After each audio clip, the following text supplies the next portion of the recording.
Hey, everybody. Welcome back. Welcome back. I've got a great panel with you today.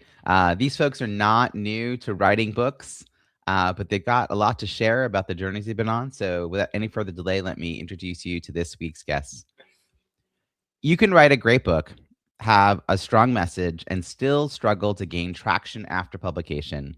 Why? Too many authors treat their launch as a marketing event instead of a relationship building opportunity. That's where a launch team changes everything.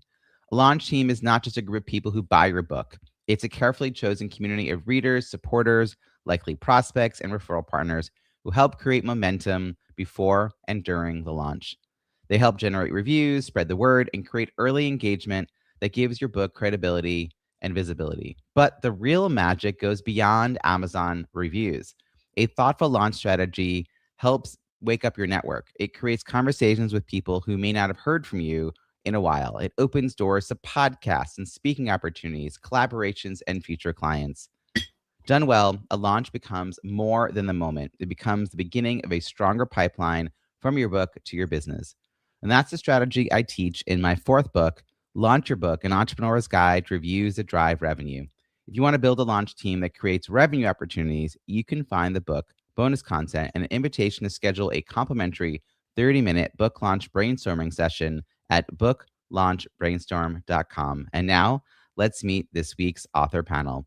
With me today, I have Jenn T. Grace, who wrote multiple books, including Promote Your Purpose, a strategic guide to book marketing for nonfiction authors who want to grow their impact, influence, and income, a practical and empowering resource that helps nonfiction authors market their books strategically so they can expand their visibility, strengthen their authority, and create meaningful business growth. We also have with us today Stephen Shapiro, who wrote, You're Not Playing with a Full Deck, Why the Coworkers Who Drive You Crazy Are Your Unfair Advantage, a thought-provoking leadership book that explores how different thinking styles and workplace personalities can become a source of innovation, collaboration, and stronger team performance. Please join me in welcoming Jenn and Stephen. Jenn, let's kick things off with you. Who did you have in mind when you were focusing on this book? That is a great question. First, thank you for having me. I always appreciate spending time with you. So, for Promote Your Purpose, my audience very much was around the nonfiction author who put all of this time, energy, effort into getting their book on paper, getting into the hands of the reader, but then had absolutely no idea or strategy for how to get the book into more readers' hands. I think a lot of times when we're launching books, we have kind of that inner circle of people who know about it, they're excited about it, but then it's kind of like, what do we do beyond that? And so it's really to help any nonfiction author who's just struggling at any phase of the marketing journey. Yeah, I'm so excited you wrote this book. It goes hand in hand with what I'm talking about because I just really focus on those key few weeks right after the book is published. Yeah. But you need a plan. I have a friend who basically said, "I have a plan for 1,000 days of book marketing," and I was like, "That's awesome! Like, Nice. that's a real commitment to knowing that this book is going to live and continue to grow and change people's lives. But you have to really get into those people's hands." Stephen, how about you? Who did you have in mind when you're working on this book? So for 30 years, I've spent my entire career focused on innovation, collaboration, and culture. And so that's really the target audience is any organization, any team that's struggling to grow. They've hit a wall.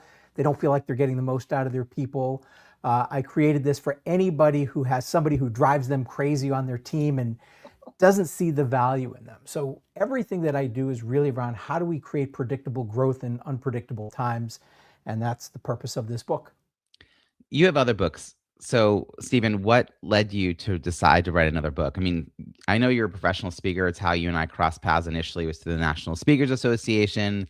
Clearly, professional speaker, having a book go hand in hand. But you kept writing books. What was the sort of impetus to write this one?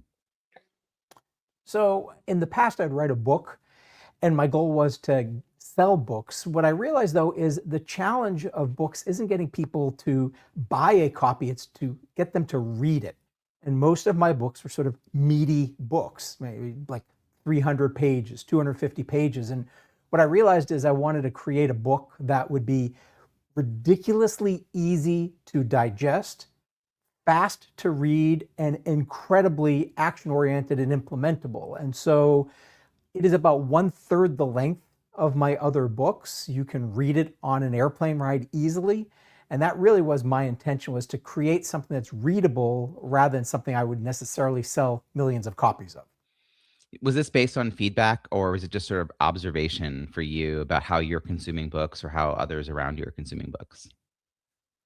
I think it's based on my own interest, my own personality. I mean, if I look at my own personality, I'm not a great sit down and read a lot of books. I like to read books, but I want to get to the point very quickly.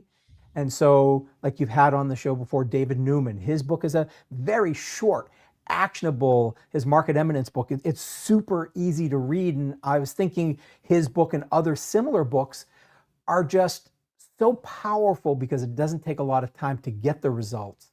And so that's really, to me, the challenge was stripping away what didn't belong in the book, not trying to add more to pad the book. I'm so glad we dug a little bit into this because, as Jen knows, a lot of times first-time authors want that first book, which they think of as their only book, to like have everything in the kitchen sink. I have an example actually sitting in my office of a book that literally could have been 3 books and sold well. Like it could have been 3 solid books, but it's one huge book, which it looks really nice on a shelf, but I have yet to open it. Like it's a lot, and it's hard for me to wrap my head around. So I love the idea of pulling people in. You mentioned David Newman's book, Market Eminence. When I was talking to him, I said that his book reminded me of the format of Phil M. Jones's Exactly What to Say. And he said that he had that book on his desk the entire time he was writing his book. It's an example of like a book that did sell millions, reach that wider audience, but also it's incredibly easy and quick to read. So Jen, jump in here. What are your thoughts about how to design books to be used? I mean, this is a little bit different than the other book that you've been on to talk about. It's a little more focused on the problem, not just like your other book was like from soup to nuts, what to do. Were you also trying to give people a smaller piece to focus in on? Yes, because in my other book, Publish Your Purpose, it's a step-by-step guide to write, publish, and grow your big idea. And the grow your big idea was kind of like a little more of a just sprinkling it about. So like as you're writing the book, what are marketing things you should be thinking about? As you're in the publishing part, what are some things you should be thinking about? But really, the marketing for any book has to start before the book is actually published. Ideally, while you're still writing it, or even just thinking about writing a book. Being able to start to go out to your audience to say like, hey, I'm starting to think about writing a book, and getting that early feedback from people. So yes, I really was trying to kind of contain everything in promote your purpose. And I even called it promote instead of market your purpose, because there is such an aversion to book marketing from almost all authors. It's so rare that I come across an author that just loves marketing their book. So if we can think about it as promotion, as service, of how are we showing up and how can we be making an invitation for people to learn from us, it kind of just reframes how we're thinking about marketing. It doesn't have to be sleazy. And so, yeah, I really tried to narrow in on the pain point that authors face, but also kind of the psychology of how can we just kind of like almost trick ourselves to be thinking about this in a very different way. I love that. Are the metrics of success different from book 1 and book 2 that you just described, Jen? Yes and no. So I think in terms of like my book publisher purpose, that one has brought me many clients over the last couple of years that it came out in 2023. And that was by design because I give the book away for free nonstop. So if I have a conversation with somebody, I know they're a little bit on the fence, not quite ready to work with me. Maybe there's something that we're not offering that they need at the moment. I can say, go read the book, circle back when you have questions. And inevitably they circle back and they're like, okay, now I know exactly what I need to. And I know your style. I know what to expect, and they make a much better client as a result. Versus this book, it's not about giving it away for free because they have the other one that they can get for free, which is kind of the writing and the publishing. And so this one, the metrics, I'm much more focused on kind of like the sales of this book versus kind of like the giving away of the other book. And every author is a little bit different. And it's not to say that I have not given this one away for free as well, because I have. But like entering, opportunities like you have, Robbie, with your flash sales throughout the year. I think those are such great ideas. And there's such a hesitancy for a lot of authors to want to discount their book or to give their book away for free. And I think as long as we have a strategy for why we are or are not doing something that can help us decide, is this the right opportunity for me or is this not the right opportunity? Which I spend a lot of time in the book kind of sharing, is just trying to figure out how to like really start to figure out what marketing does or does not make sense for you, because there's just so much and it can be very overwhelming. It can be very overwhelming, and sometimes that means doing nothing Mhm. or spending money on something that wasn't what you needed. I get asked about ads a lot, and like whether on Amazon or Facebook or wherever, I don't know, Instagram ads, etc. And I'm like, "Are people buying your book currently?" And they're like, "No." I'm like, "Well, let's work on that. Like, let's make sure that the book does it have a clear audience." Like, I had someone. This is still I've brought this person up a lot. Retirement age, and the book is in the process of being formatted, so it's pretty far into the process. But the topic doesn't have a clear audience. She spent 12 or 15 minutes trying to help me understand who it was for, and I was like, I can't help you launch a book. Like, it sounds great that you have a book, but like, let's talk about the book. So, Stephen, has something shifted about how you think about the marketing of each of the books you have? Like, as you said, this one's got that readability that, on a plane, someone could read it and act on it. But is something changing? Like, are you shifting your kind of what Jen just said? Like, sometimes certain books have certain marketing plans attached to them, and it fits that book. Do you feel it the same around your books?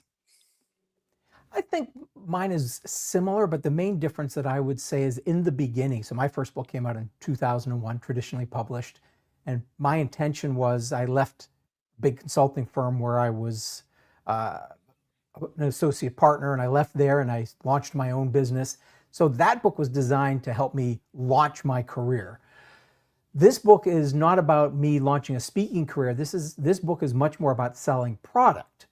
And so my measure of success for this book isn't how many books I sell necessarily, but it's how many people who get the book ultimately buy a certification program, buy my DIY package, buy decks of cards, because it's based on a system that I've developed. So the marketing techniques may not have shifted, but my measures of success have definitely shifted significantly. You also have all those products. Like back in 2001, when you're first getting started, you didn't have all those things to sell to people. So, I mean, kudos to you for expanding what your business includes, both because it provides you new revenue streams, but also people learn and interact with you in different ways. Like what would be beneficial for one consumer is not the same for the other. Um, Tell us a little bit about these cards, because sounds like it fits well with this a title of your book as well. It's a clever way to sort of introduce the fact that you have cards and you're not playing with a full deck. Which also is another, like, I love it because you have the word crazy, which is a little cringy in my mind, but like it fits because we all know those people. So Stephen, tell us how does the deck of cards fit in with all of this? Yeah, the first thing I will say is a lot of people gave me a lot of feedback on the title and subtitle. It's too long. You're insulting people. You can't use that. And at the end of the day, I just had to trust my gut on this. Whether it works or it doesn't work, time will tell. But it's based on a card game I developed over 20 years ago. It's called Personality Poker. And Personality Poker is a deck of cards that it's a game that I play with my clients. I do it in speeches. I've played with 1,000 people in a ballroom in Las Vegas. And basically, in a matter of minutes, everybody will learn who they are not, how the world sees them, how they contribute to the success of a team, how they detract from the success of a team, and who they need, the person who drives them crazy, the person they need in order to be successful. So it's based on that card game.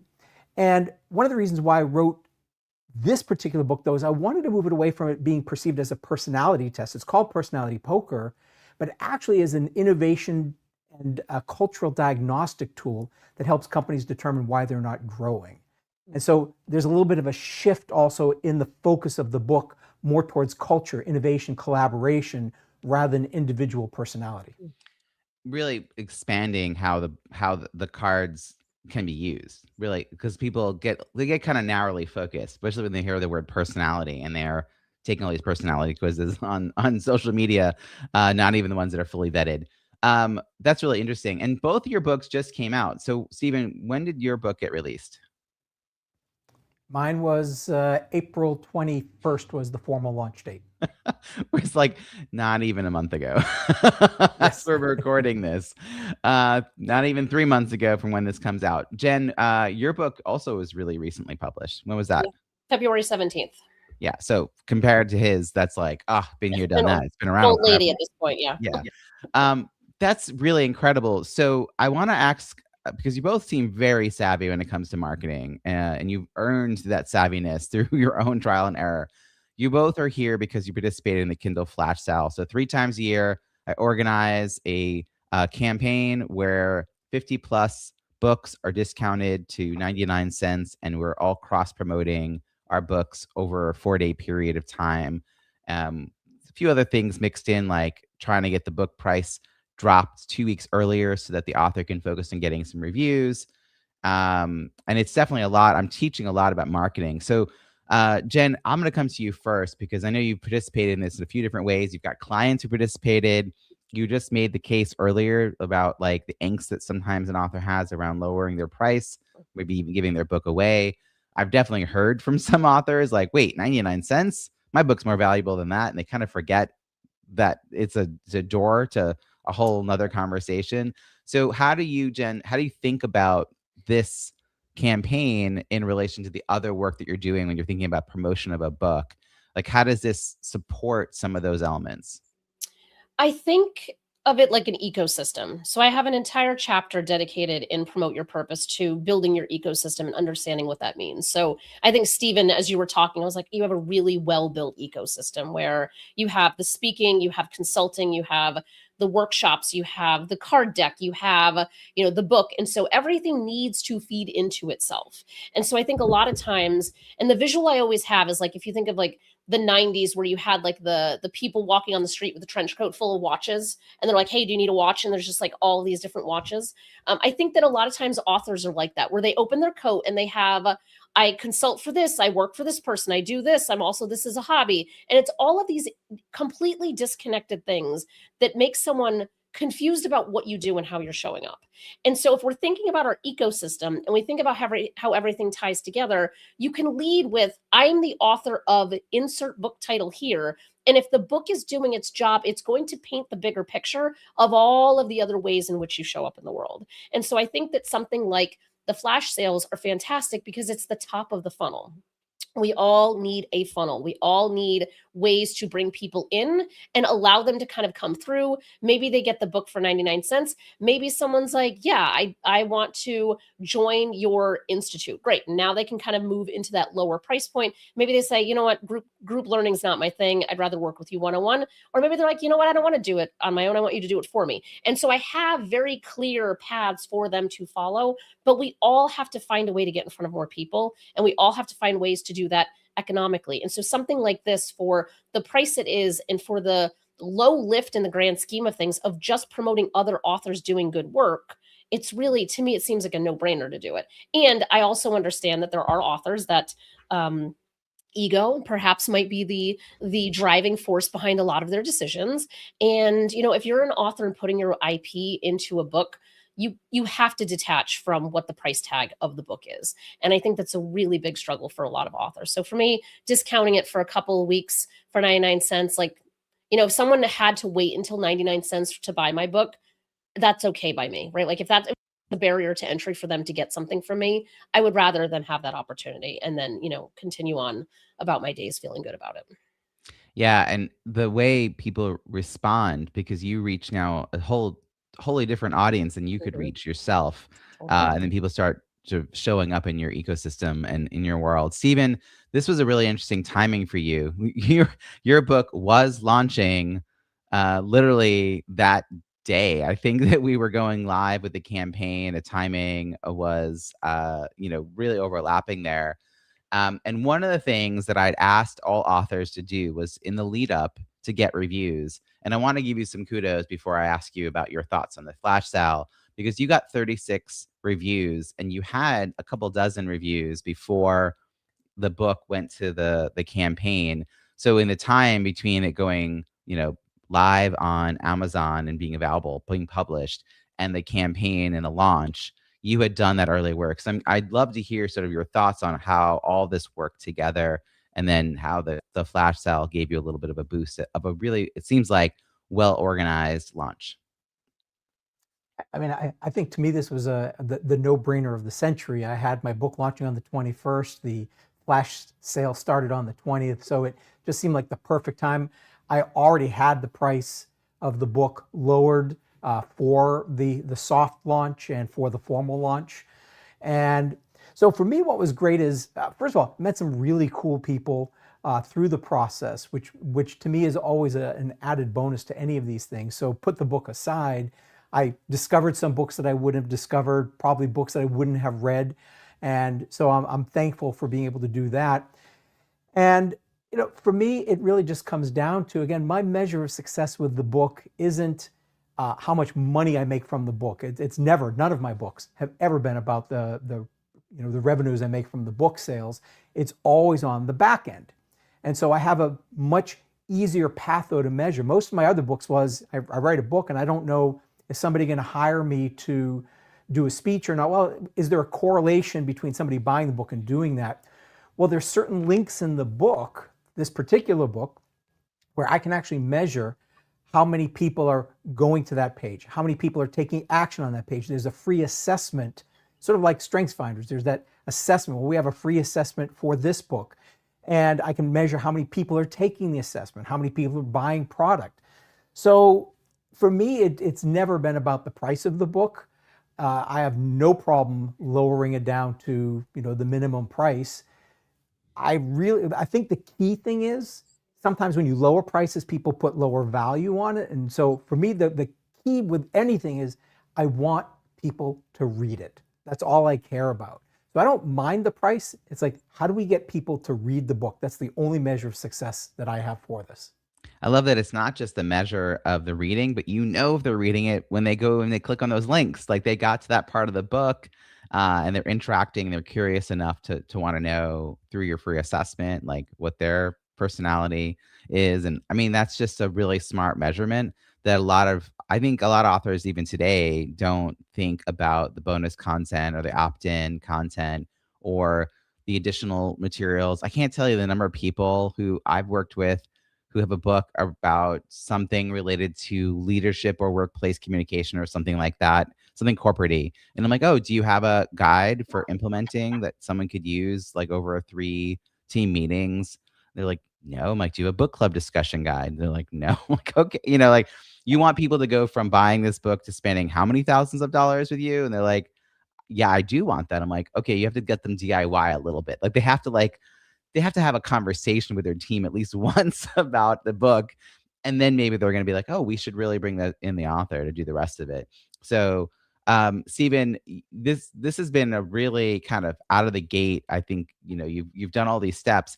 Is this different than what you've done for your other books? I mean, 2001 was a very different landscape. I don't know when your other books came out, but this focus on reviews, I know that you were following closely some of the stuff I did with David Newman. When you were watching his launch happen, it feels like you gleaned some ideas. And is this different though from what you were already doing for other books as far as the focus on reviews? You talked about soft launch. I mean, was that already part of the practice? No, not at all. I mean, the previous books, so this is book number 8, all the previous books had a more traditional launch. They were, here's the launch date, do your pre-orders, so you promote it a month beforehand, and then the book goes live, and it sort of feels like a massive sprint, like, these races where the gun goes off and everybody goes running, and like it's exhausting and disappointing, and so I love sort of viewing this as a marathon rather than a sprint. It's not about what happens on day 1, week 1, month 1, or even year 1. It's not really the key measure here. And so I read your book, digested your book, and I think that the methodology of getting the launch team, to me, the launch team was actually less about reviews in some respects. The reviews are a great bonus, and it wasn't about sales, but it was, again, you in your introduction to the show here, you talked about how the purpose of the book isn't necessarily about the sales, it's about re-engaging a network. And so it gave me an excuse to reach out to people and say, hey, how would you like to be part of the launch team? And I gave them, a pre-release copy of the book, and we did a live webinar where I would share some of the details of the book in a way that most people wouldn't have a deep understanding of. And I think it really helped me re-engage, and it's actually led to some client work based on that, because people got very excited about the webinar that I did and the content of the book, and they may not have really taken the time to read the book or engage as much as they did. So that's what I love about the launch team is put reviews aside, put sales aside. It's a great re-engagement tool. Okay, that's being clipped because that was a wonderful testimonial, Stephen. But really, you know what? It's a testimonial of not my process, which was also very awesome. That you read my book, like to your point, like it was a short, focused book. I don't know if you were on a plane when you read it because you do travel a lot, but you were able to take some notes and then apply it to your own. I mean, I'm hearing so many things like who you invited on, that you used the book as a reason to reach out to people you hadn't talked to in a while, that you had a virtual session as part of the sequence to kind of engage people around the content. So regardless of whether they open the book or not, this would sort of pique their curiosity, help them realize why the book was relevant to them, or maybe think of someone else that was even a better fit and then introduce them to your work. I love this. Jenn, you work with such a range of authors and you've seen launches of all kinds. You've seen marketing plans that are really detailed in like 3 years of planning, and you've a lot of people who just published and then like they walk away, they have the party and they walk away. What are some of your best practices that you would encourage authors to consider, and that they are things you think about even during the writing process?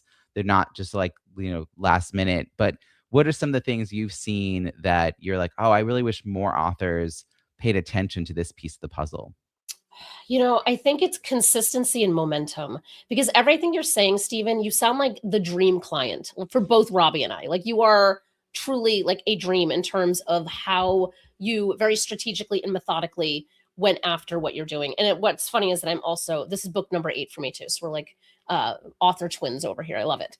And when we look at the marketing, I have seen from a launch standpoint, I have seen people rent out a $25,000 venue and have sponsors and like massive programming and get all of their money back for that investment. And I've seen people do a launch event in their living room. And neither is right, neither is wrong. It is just what works for that particular individual. What I notice works in the long run is the consistency of coming back and focusing on the book every single day. And that does not have to look overwhelming. I was actually writing a new Substack article last night, specifically about this, of just 15-minute micro actions, like just focusing 15 minutes a day. And it could be because there is such a weight in reviews. And I love, Robbie, that you spend so much time and energy getting people to understand that reviews are important. It could be that my one micro action for today is I'm just going to reach out to somebody to ask them to leave a review. It might just be that one thing. Tomorrow, it might be that I'm reaching out to somebody to say, hey, I think I'd be a great guest on your podcast, and here's why. And it's all of those little actions that really matter, because you can pay an agency $25,000 to come up with a marketing strategy. And that document is going to be 85 pages long, and it's going to sit on your computer, and you're never going to open it and you're never going to do anything with it. So it's a waste of money in many respects. And so I think just really focusing on what's your goal, what's your vision for the reader, what's the transformation that you want to have, and what's the goal for you, and like really thinking through what that looks like, and then just taking some kind of daily action. Because the authors that are continually putting themselves out there and doing something with their book, they're the ones that see results. It's the ones that launch their book. Maybe they have some, good fanfare, and then they never mention their book again. And, it's simple as like putting it in your email signature, updating your social profiles to include, hey, I'm an author now. It's sometimes very, very basic things that authors completely bypass. And then they're, wondering in a month, like why no one knows that they have a book. And it's like, well, did you tell anybody in the last 30 days that you have a book? And a lot of times the answer is no. And so I really try to make this feel simple, because it really is. I think a lot of people profit off of making things complicated in the author space for all directions, the writing, the publishing, and the marketing. But really, a lot of this is very, very simple that anybody can do on any budget. I love the idea of micro actions because it is about consistency. It is about like centering your book in the work that you do. And it won't be always the same thing every day, but when you have a book that's 20 years old, or 20, in your case, even 25 years old, but it still could be really evergreen. Like How to Work a Room had its 25th anniversary, Susan Rowan, a silver edition. That's like more than 5 years ago. So that book is 30 plus years old. She is still selling this book and still doing speaking off of this book. It is a highly relevant to today's world evergreen book that she happened to write 30 something years ago. I think sometimes we forget that like our content continues to be relevant to today, but we meet people like over the course of a few years, you meet new people who, if you only have the one book and you don't really talk about the one book, they may not even know you have the one book because they have not been introduced to you as an author. Stephen, I'd love to hear how you bundle the book in with speaking. Do you also like and sell the cards? Like, what are the ways you're packaging and marketing this as a part of the business? Because you do have all these different moving pieces. Like, is it built into like the workshops that you're doing? Is it something you give to each client that you work with one-on-one? Like speaking engagements, are you bulk orders? Like, how do all these pieces fit in together? So there's a few different ways. Uh, we'll talk specifically about events. I think that's probably the best place to start. So the book, always offer the paperback version to audiences. And one of the things which I love is being able to offer customized editions with their logo on the cover and a message on the first page. So we do smaller print runs, a couple hundred copies, 200, 300, 500 copies, whatever it might be for events. Clients love that, especially when they're events for their customers, because then their company's logos on there, the message from their CEOs on the inside. So they just really, really love that level of customization for their event. But if they don't want to buy copies of the book, in almost every situation, I will give away, I use BookFunnel. I have the ebook version, the EPUB version in BookFunnel, and I'll create a QR code where I offer the book to anybody in the audience who wants it, and they just have to give me an email address in exchange for that, and then they get into my sequence. So those are a couple of different ways that I tend to do it. There's a lot other, more ways that I do it, but those are the two main ways that I do it: is bulk orders, especially custom orders, and BookFunnel for digital giveaways. I have a question about the custom orders. Is this something like you're uploading a new file to like an Ingram Spark, or are you going to a local printer? Like what are the mechanics of getting 200, 300 books printed? Yeah, so basically I just have two files. I have two PDFs, the cover, which I just add the logo, and then the other one is the interior where I add a page in the front. And I use 48-hour books, 48hourbooks.com. For most of my small print runs. What I love about them is they're predictable. They literally have the books printed in 2 days. So it'll be at the event within a week or so. The costs are pretty reasonable, especially if you get over 100 copies. And yeah, so that's typically how I would do it through them. I find trying to deal with Ingram Spark, I love it for certain things, but trying to do it for these custom orders to be more difficult than it's worth. Yeah, sometimes the timing, the delays, the getting things approved. Like I love the idea of being able to do small runs. So thank you for sharing the name of that company. And then you talk about BookFunnel. That is one of the tools that I use for giving away the advanced reader copy. And for that purpose, we do collect names, but we don't add people to a sequence because they're already on the launch team. So it's really cool to think about how you're able to gift the EPUB through that mechanism, and then still get their information. You can gift Kindle books through Amazon, but they're country specific links. And then someone has to still distribute the links out, and you don't get the information back about who opted in. So I've done that for certain ones where like these 25 people are going to get it. And it's not like I'm trying to get their names and emails. I'm just trying to gift the links. The cool thing about the Amazon piece is that I buy them at 99 cents. And then if they don't use them, the money gets refunded back to me. So it's just a really interesting thing if they don't redeem. But for your purposes, I like the idea, like, it's not about the money. It's not about the sale. It's not about the 99 cents. It's that this is a better delivery system. People get the information they want in the format that they want. So, and you can see whether they've actually downloaded it, right? Like you have some data points as well. Absolutely. I get an email basically saying these are the new subscribers based on people who downloaded the book. And what I do is actually set up a page specifically for each event. So if I have an event that has a couple hundred people on BookFunnel, I can say maximum downloads, 200 copies. This expires in 1 week. So I have a lot of controls. I can brand it with the client's name and logo and things like that. So there's just a lot of nice features that you can do with BookFunnel that I just love it. It's easy, and I can do audiobooks if I prefer to do that as opposed to the EPUB. I've done that on a few occasions. So just a lot of great flexibility. That's awesome. Jenn, I have a question I like to always ask, which is, because I'm an author. Now, you've been an author a long time, both of you. So, Jenn, if you want to answer for your own self, but also for the clients you've worked with as a publisher, like what becomes possible? Like a lot of times something they can't even see, like in the process of slogging through writing a book and getting it published, like that's so much effort. I think of it as a triathlon actually, because there's the writing, which is the swim, and that's a whole thing you have to train for. And then dripping wet, you run over to the bike, and that's the getting it formatted and published and designed and covered. And then now you got to go run. Now you got to go do the launching and the marketing. So it's you can't just stop at the end of the running part. You have to get through all the three pieces. But Jenn, how would you answer, or how would one of your clients answer because I'm an author? Like, what are some of the opportunities that you've seen become available to people? Oh, I could answer this in so many different ways. I think the what's possible is a lot of times when we have the idea strikes. We're like, I have to write this book. We think we know what we're writing as we're actively trying to write it, and we really don't know what we're writing. A lot of times, we're all multi-time authors here, so we all know how this creative process works, where we think we know where we're going with something, and then something completely different emerges.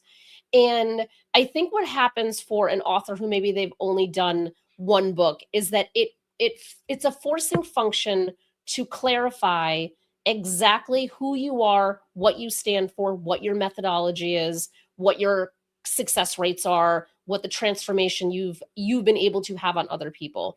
And so when we have this beautifully packaged small thing, whether it's 100 pages or 500 pages, we have this thing that we can hold. It gives a different sense of confidence, which helps us show up in rooms differently, walk in more confidently, and walk in more open-minded to what is possible. Because I think sometimes we start and we're like, okay, I'm publishing this book. My goal is to get more clients. Sure, great. But it's a very narrow definition of what that might look like. It's like, I need more publishing clients. I need more coaching clients. I need more people to join my institute.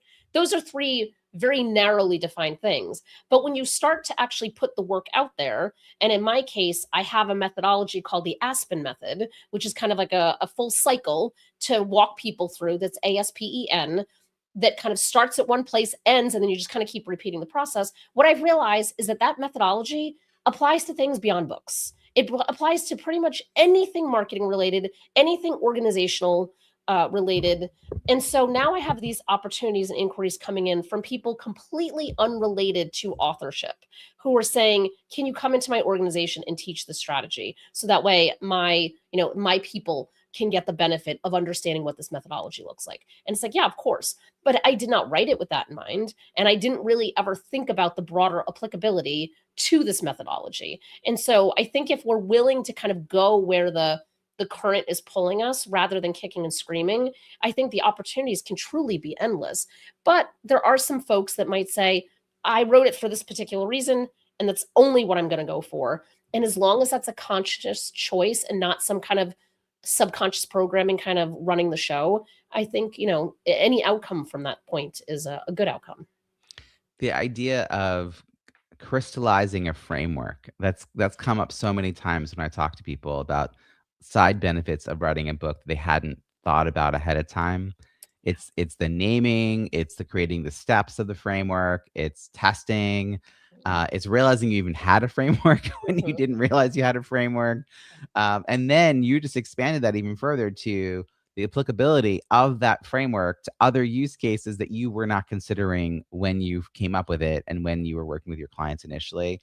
I love the idea of having an initial audience that we focus on, but that the work we're doing often does expand because other adjacent audiences discover it and go, wait a second, that applies to me. And they explain to you like how that all fits together. And you're like, oh, and then you have to make a decision, like you said, do you want to expand to continue your work in service of this wider audience, or do you want to stay narrowly focused? And as long as it's a conscious choice, I agree. Like it could be a strategy either way, but it's more about understanding the pros and cons of that.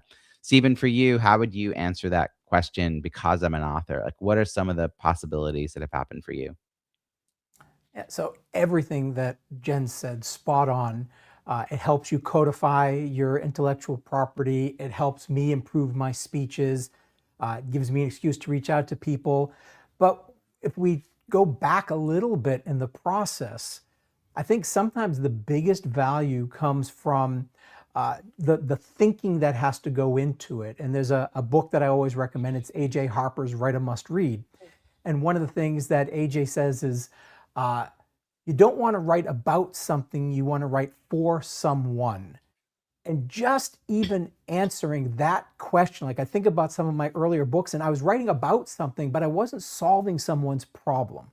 And when you can get laser clarity on what problem you solve, who has that problem, and the approach that you can use to solve that problem, that helps everything that you do, not just the writing of the book or the marketing of the book. It helps you with the marketing of your business, the conversations you have, the impact that you will deliver during whatever interaction you have with someone. So for me, it is the process of just sitting down and putting some discipline to our thinking in a way that we get clear on those problems and find a methodical way of solving those problems.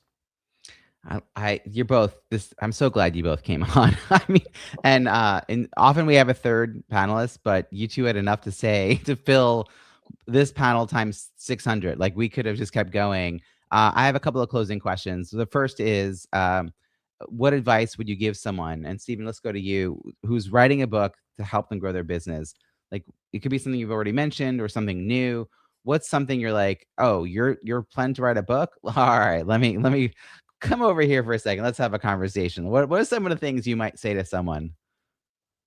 I would say the two main things. One I talked about is AJ's perspective of write for someone, not about something. I think that's really important. And then another one is from Rob Fitzpatrick's book, which is Write Useful Books, which is really about beta reading. So it's not about the writing process, but it's about the testing of your content. And I think using his software and beta testing is just so ridiculously powerful because I was able to get dozens and dozens of not just people to provide feedback on the process and test out my content before it was actually published. But now these people, many of them became part of my launch team because they were invested in the content from the beginning. So the thinking starts at the beginning with the problem you solve and who has that problem, through the testing of the concepts. All these things are happening before you even have a book that's being published. Yeah, the ripple effect back onto the business can be really profound. And when it's not, when that doesn't happen, personally, I feel very sad. I feel very sad when I hear that someone's like, I don't know, the book's not doing anything. And it's like disconnected from the work. You know, the offer and the book have nothing connected. Like the language doesn't match, the audience doesn't match. I'm like, and they're like, I don't know, I'm an author. Like, why aren't doors opening? I'm like, there's more to the story here, and exactly what you just said, Stephen. Jen, what about you? What advice besides buy my books would you have for someone who's writing a book to help them grow their business? I would try to find the right mindset, which can sometimes be a struggle, of not going down the rabbit hole that this has to be hard and difficult. Because the reality is that the writing doesn't have to be hard and difficult. The publishing doesn't have to be hard and difficult, and neither does the marketing. And so just trying to find the right resource, the right book, the right mentor, the right person that came before you who wrote something similar that you admire. Just find the right resources and try not to fall into that hype, because I think it's the hype that stops us from taking action. And the world at the end of the day needs to hear your book. Love that, Jen. How can people find you and follow your work? The best place is publishyourpurpose.com or authorgrowthandimpact.org. Both have lots of information about all three phases of the process.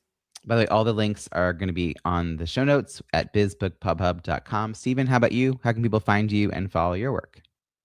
So the best place is to go to theinnovationspeaker.com, and that'll take you to my main page.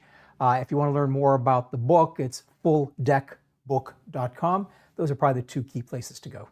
Fantastic. And again, if you go to bizbookpubhub.com, you'll find the links to their books, to their websites, their LinkedIn, and all the different ways you can reach them. You'll also find show notes for all the past episodes. Over 500 episodes are now available. And you'll find a curated directory of experts who will guide you through the process of writing, editing, publishing, launching, and marketing a book, free virtual networking events that you can attend, a new blog that we just launched, and about these Kindle flash sales. And we'd love you to check all that out at bizbookpubhub.com. Panel, again, thank you so much for joining us. Thank you, Robbie. Thank you.